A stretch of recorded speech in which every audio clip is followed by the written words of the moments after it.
Assalamualaikum warahmatullahi wabarakatuh.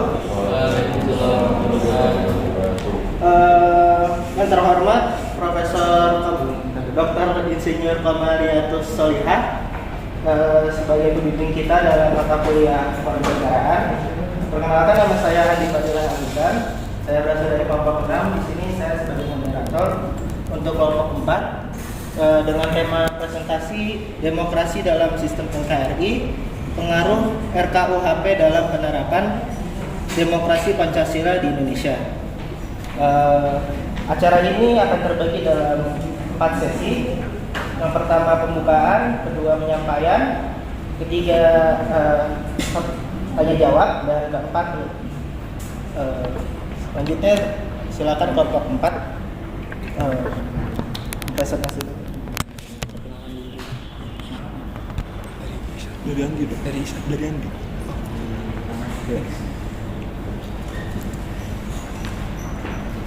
Ya, perkenalkan, nama saya Dika Muhammad Tihan. Perkenalkan, nama saya Ihsan Afigani Suparman. Perkenalkan, saya Kevin Daniel. Di sini saya sendiri, Ivan Aditya. Perkenalkan, nama saya Gadin Ahmad Firza. Perkenalkan, nama saya Ijazah.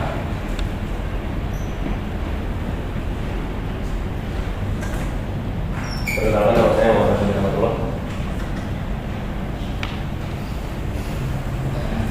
Di sini saya akan mengucapkan terima kasih kepada Pak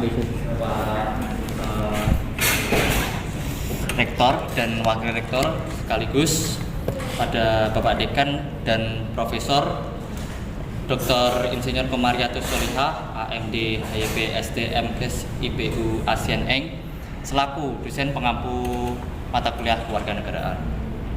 Yang pertama, kita akan mendaftar daftar isi atau pembahasan materi yang akan kita bahas pada kali ini. Lanjut. Yang pertama, apa yang dimaksud dengan demokrasi Pancasila? Yang kedua, apa yang dimaksud dengan NKRI? Yang ketiga, bagaimana ciri-ciri demokrasi Pancasila? Yang keempat, apa saja jenis-jenis demokrasi yang pernah diterapkan di Indonesia? Yang kelima, apa contoh penyelewengan demokrasi pada masa demokrasi era reformasi yang ada di Indonesia? Yang keenam, bagaimana penerapan demokrasi Pancasila yang sesuai dengan sila-sila Pancasila? Yang ketujuh atau yang terakhir, apa manfaat yang didapat kita, apa manfaat yang dapat kita ambil dari mempelajari penerapan demokrasi dalam sistem NKRI? Next.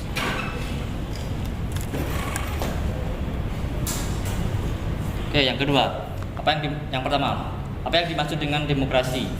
Demokrasi ialah bentuk pemerintahan di mana semua warga negaranya memiliki hak yang sama untuk mengambil keputusan yang dapat mengubah hidup mereka. Demokrasi mengizinkan warga negara ikut serta baik dalam secara langsung atau melalui perwakilan dalam perumusan, pengembangan dan pembuatan hukum. Ciri-ciri suatu pemerintahan demokrasi adalah sebagai berikut: adanya keterlibatan warga negara atau rakyat dalam pengambilan keputusan politik, baik langsung maupun tidak langsung, melewati perwakilan. Yang kedua, adanya pengakuan, penghargaan, dan perlindungan terhadap hak-hak asasi manusia yang dilakukan oleh negara. Next.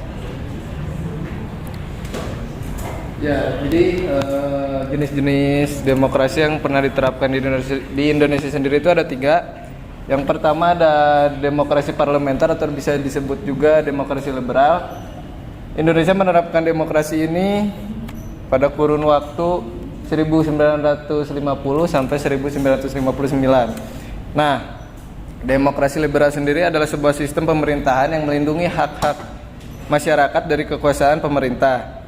Pada sistem pemerintahan ini, kebijakan-kebijakan pemerintah berlandaskan suara mayoritas masyarakat, baik melalui perwakilan maupun secara langsung, agar hak-hak masyarakat terjaga dari kekuasaan pemerintah. Lalu ada demokrasi terpimpin pada waktu 1959 sampai 1965. Demokrasi terpimpin merupakan sistem pemerintahan yang di mana keputusan-keputusannya hanya terpusat pada pemimpin negara saja. Indonesia menganut Habis itu ada demokrasi Pancasila diterapkan pada tahun 1966 sampai sekarang. Demokrasi Pancasila sendiri merupakan sistem pemerintahan yang digunakan setelah demokrasi terpimpin, dan pada demokrasi ini merujuk pada sila keempat, yaitu kerakyatan yang dipimpin oleh hikmat kebijaksanaan atau permusyawaratan perwakilan yang dijiwai oleh ketuhanan yang Maha Esa, kemanusiaan yang adil dan beradab, persatuan Indonesia, dan keadilan sosial bagi seluruh rakyat Indonesia. Lanjut. Oke, selanjutnya saya akan menjelaskan tentang pengertian dasar dari apa yang dimaksud dengan demokrasi Pancasila. Demokrasi Pancasila adalah demokrasi yang berdasarkan kekeluargaan dan gotong royong yang ditujukan kepada kesejahteraan rakyat, yang mengandung unsur-unsur berdasarkan religius, berdasarkan kebenaran, kecintaan dan budi pekerti luhur, berkepribadian Indonesia dan berkesinambungan. Dalam demokrasi Pancasila, sistem pengorganisasian negara dilakukan oleh rakyat sendiri atau dengan persetujuan rakyat. Selanjutnya, prinsip-prinsip demokrasi Pancasila. Yang pertama, kedaulatan. Dengan konsep kedaulatan rakyat, hakikat kebijakan yang dibuat adalah kehendak rakyat dan untuk kepentingan rakyat. Mekanisme semacam ini akan mencapai dua hal. Pertama, kecil kemungkinan terjadinya penyalahgunaan kekuasaan, sedangkan kedua, terjaminnya suatu hukum yang akan dilakukan atau ditetapkan nantinya. Yang kedua, kebebasan atau persamaan, freedom or equality. Kebebasan atau persamaan adalah dasar demokrasi adalah dasar dari demokrasi. Kebebasan dianggap sebagai sarana mencapai kemajuan dan memberikan hasil maksimal dari usaha yang tanpa pembatas dari penguasa. Dengan prinsip persamaan, semua orang dianggap sama tanpa dibeda-bedakan. Next.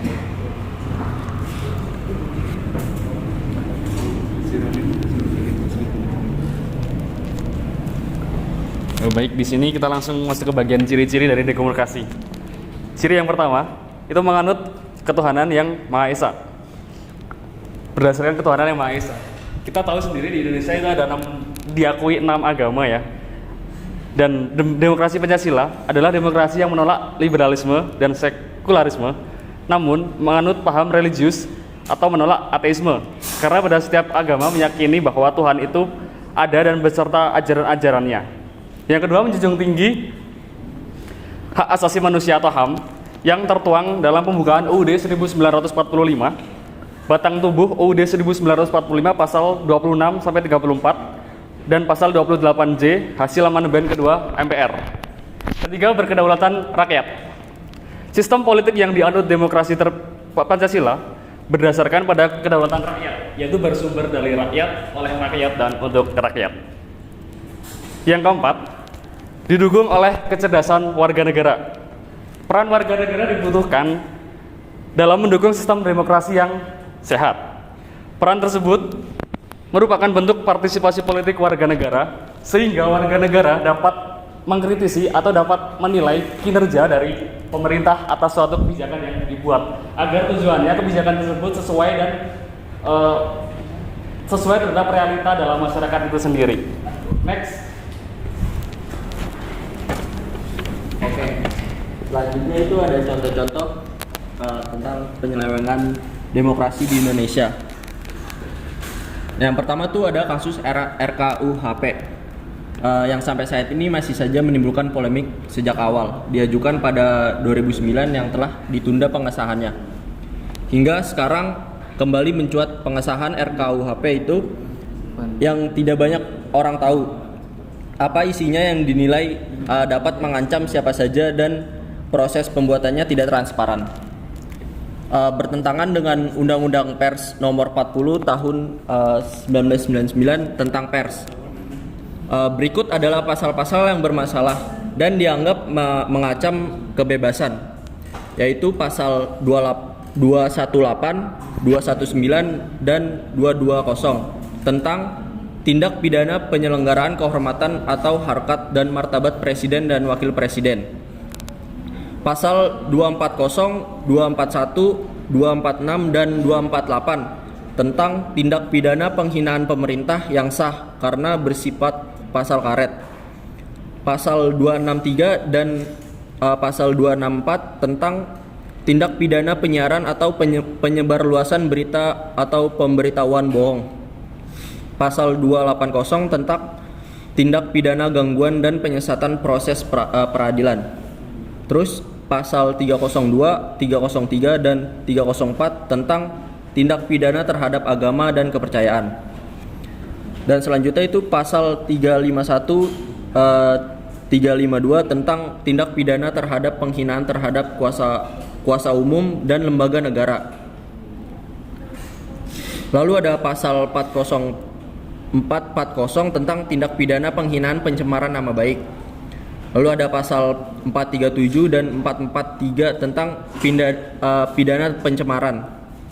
Terus selain RKUHP ada juga pasal yang bisa menyelewengkan demokrasi di Indonesia, yaitu Undang-Undang ITE.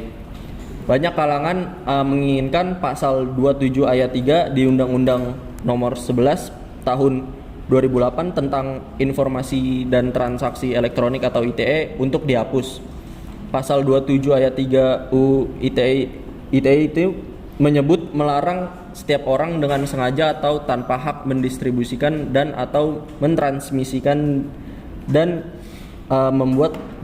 membuat dapat diaksesnya informasi elektronik dan dokumen elektronik yang memiliki muatan penghinaan atau pencemaran nama baik. Alasannya karena pasal 27 ayat 3 UU ITE yang biasa disebut dengan pasal karet sebagai undang-undang yang berbahaya. Terlebih lagi jika diterapkan oleh pihak-pihak yang tak paham soal dunia maya.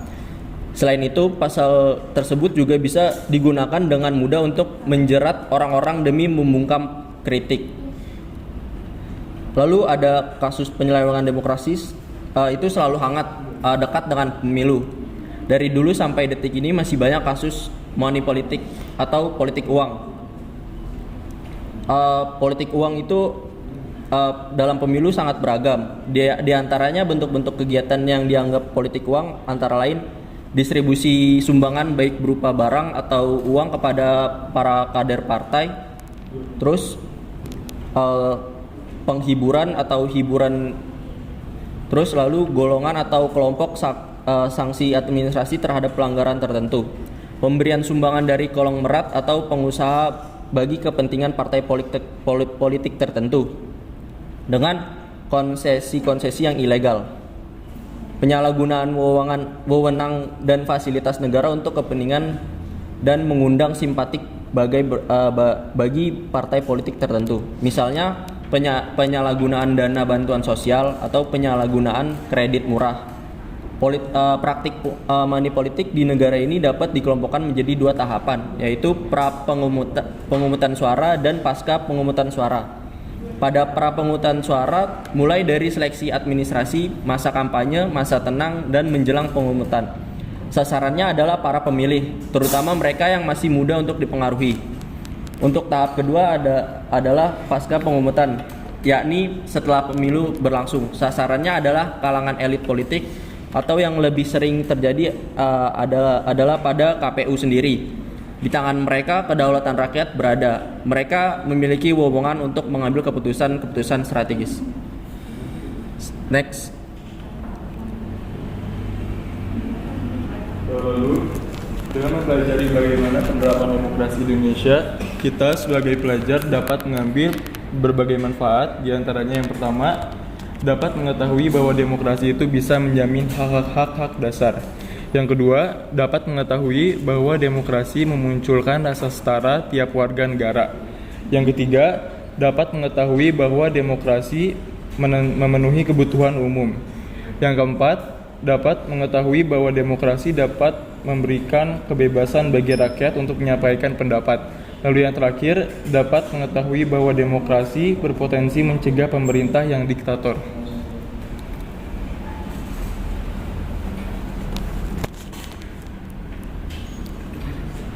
Nah, untuk kesimpulannya, di sini kami telah menyimpulkan bahwa setiap rakyat di Negara Kesatuan Republik Indonesia ini memiliki kekuasaan atau hak untuk memilih suatu kebijakan yang berpengaruh besar terhadap keadaan politik yang terjadi di negara kita. Karena negara demokrasi ini kita menganut sistem pemerintahan yang mewujudkan kedaulatan rakyat. Dan dengan itu kita dapat mewujudkan serta menjamin bahwa negara yang demokratis itu melindungi dan memberikan kebebasan berdemokrasi terhadap rakyatnya yang kritis atas kehidupan politik di Indonesia. Next.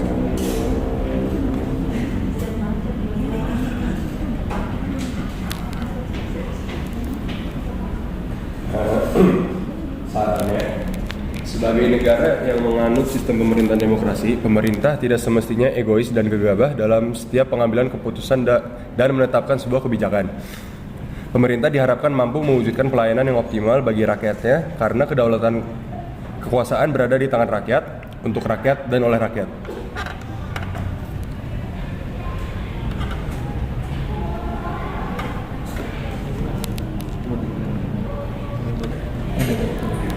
Baik, sekian presentasi dari kelompok pemaparan materi dari kelompok kami. Waktu saya kembalikan ke moderator. Terima kasih untuk kelompok 4 yang telah menyampaikan materi. Selanjutnya adalah sesi tanya jawab. Sesi ini cuma ada satu sesi saja dengan 2 pertanyaan. Jadi yang ingin bertanya silakan angkat tangan.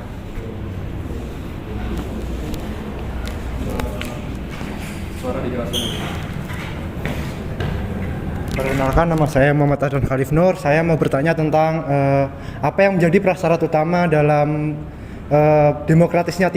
tidak demokratisnya suatu negara, dan apakah Indonesia sudah menerapkan prasyarat utama tersebut dalam menjadi negara yang demokratis. Jadi intinya apakah sudah menerapkan prasyarat utama gitu. Terima kasih.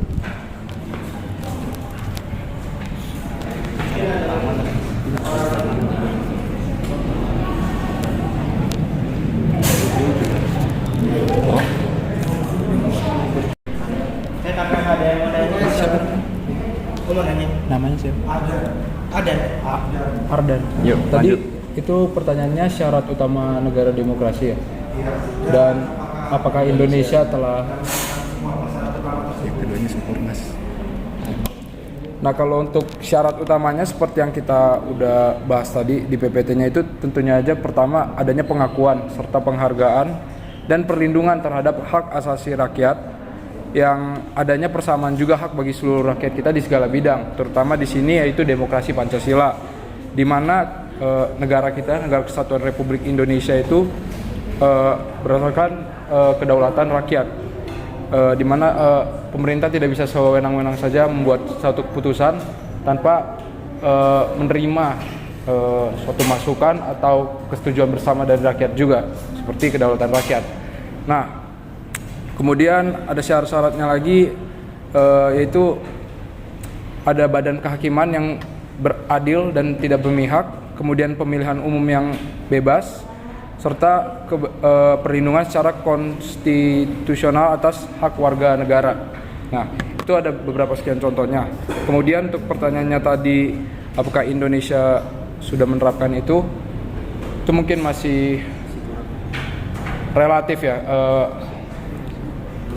belum sepenuhnya, karena mungkin belum ada negara di dunia ini yang 100% menerapkan itu, karena pasti ada saja 1-2 oknum di setiap negara manapun yang tidak menerapkan kedaulatan kepada rakyat, walaupun secara resminya memang seharusnya seperti itu. Apakah sudah ada tambahannya? Selanjutnya saya akan menambahkan jawaban dari saudara Kevin. Untuk contohnya sendiri, kenapa kita menyatakan Indonesia belum menerapkan sistem demokrasi secara baik gitu. Contohnya seperti pada PPT tadi dijelaskan, terdapat banyak kasus-kasus yang terjadi di Indonesia yang menurut kami itu adalah suatu bentuk pelanggaran dari sebuah sistem demokrasi. Yang pertama tadi ada pasal karet RKUHP, yang kedua ada pasal karet UU ITE, dan ketiga adalah politik uang, yang semuanya itu adalah bentuk dari penyelewengan demokrasi yang ada di Indonesia, terutama demokrasi Pancasila. Oke, terima kasih.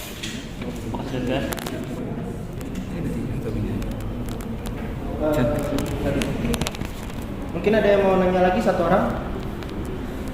Ada ya? Oke.